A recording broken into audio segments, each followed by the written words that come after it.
उनका आदेश हुआ, हम 2-3 जने बाहर गए, मैं प्रवना के आगे हम बाहर गए और उनसे पूछा, भाई आप कौन हैं और आपका नाम क्या है?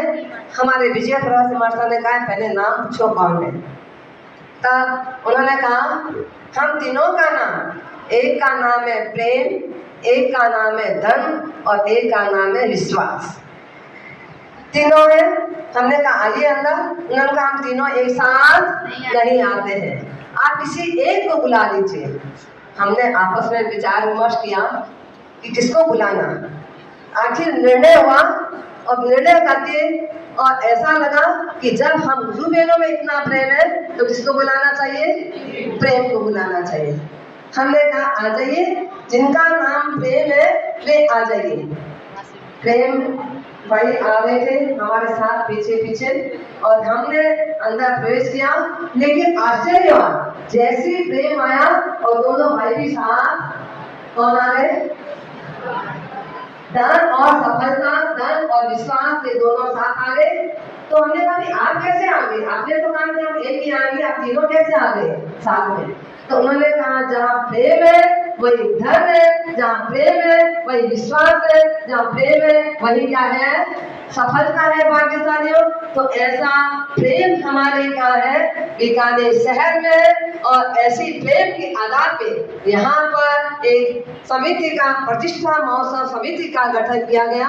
उसमें हमारे छोटू भाई जी आदि भी पालीगढ़ आए थे और पालीगढ़ में ही ऐसा एक निर्णय हुआ कि हमारे शासन वर्ग और अनेक अनेक प्रतिष्ठाओं के, अनेक अनेक बड़े कार्यों के जिनको अनुभव है, ऐसे हमारे शासन के गौरव श्री पवन जी साहब पारक, उनको संयोजक बनाया जाए। और उसके साथ ही पवन जी बोत्रा और गणेश जी बोत्रा और महावीर जी खजांची आदि सभी, क्योंकि सब जितने भी है, अरे मोतियों की माला में कोई छोटा कोई बड़ा मोती नहीं होता है, वो तो हमारे गले की शोभा होती है। तो सबको संयोजक और पवन जी पारक को प्रतिष्ठा महोत्सव समिति के संयोजक बनाने का मुख्य कारण ये था कि उनको इतनी बड़ी बड़ी प्रतिष्ठाओं के, चाहे वो शिखर जी की प्रतिष्ठा है, चाहे वो द्वारका की प्रतिष्ठा है, चाहे वो रिजु बालिका की प्रतिष्ठा है, चाहे वो भद्रावती की प्रतिष्ठा है,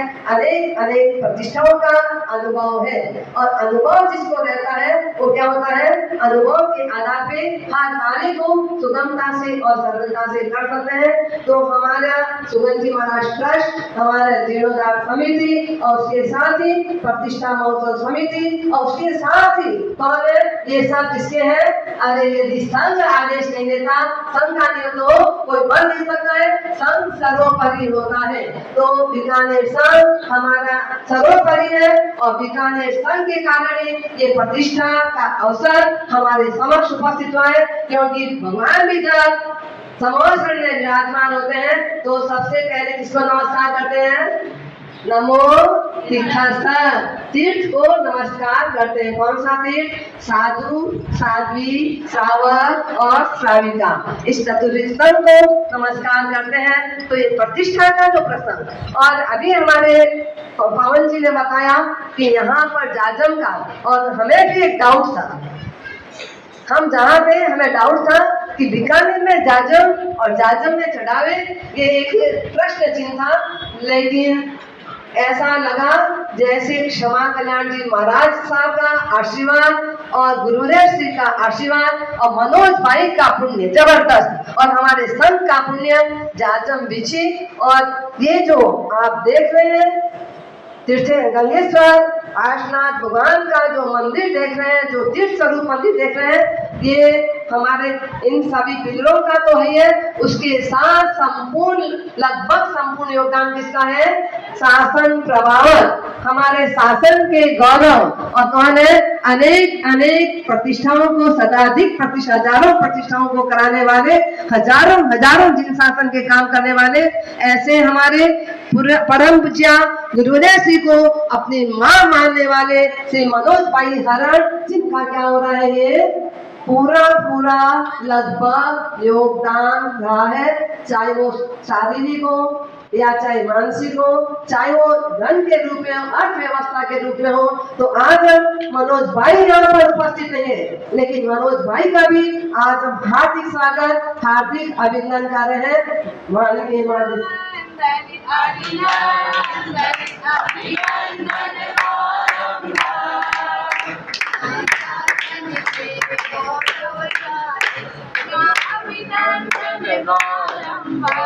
इसके साथ ही अब सारा कार्य संपन्न हो गया। यहाँ कितने साल दीजिए हैं? 18 है। 8 प्लस 1 कितना होता है? 9। और वर्षिता के पारने कितने जनों के हैं?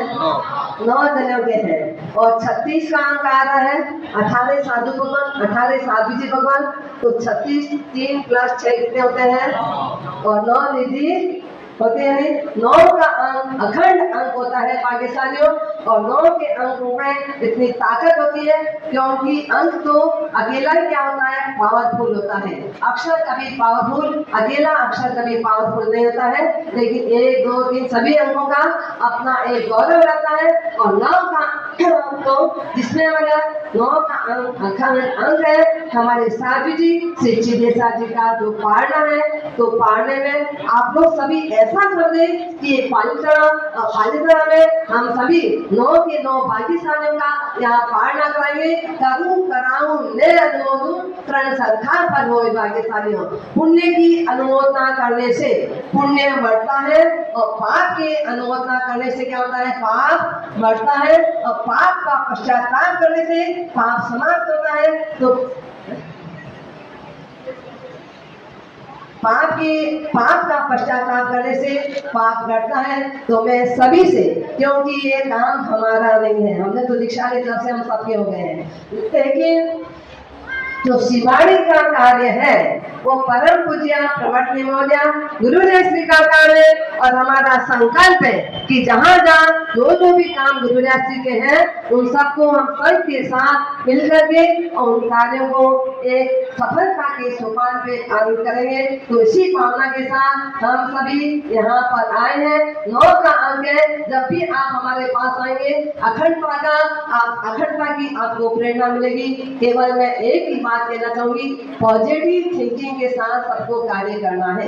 नेगेटिव थिंकिंग यदि किसी की भी हो, किसी भी रूप में हो, तो भाग्यशालियों नेगेटिव थिंकिंग को समाप्त करके और पॉजिटिव थिंकिंग के साथ हमें कार्य करने से कंधा मिला करके संगठन के साथ हमें कार्य करना है। परम पूज्य प्रवर्तनी महोदय गुरुदेव श्री विचक्षण श्रीनिवास साहब हमेशा कहते थे कि हमें क्या बनना है? खरबूजा और नारंगी, 2 चीज आपके सामने, एक है खरबूजा, एक है नारंगी, है ना? दोनों के ऊपर छिटके रहते हैं। खरबूजा बनना है कि नारंगी बनना है? सही से बोलना, क्या बोलना है? खरबूजा या नारंगी? कोई कहता है नारंगी, कोई कहता है खरबूजा। चलो जो भी बनना हो, आप इसमें क्या है? खरबूजा और नारंगी दोनों के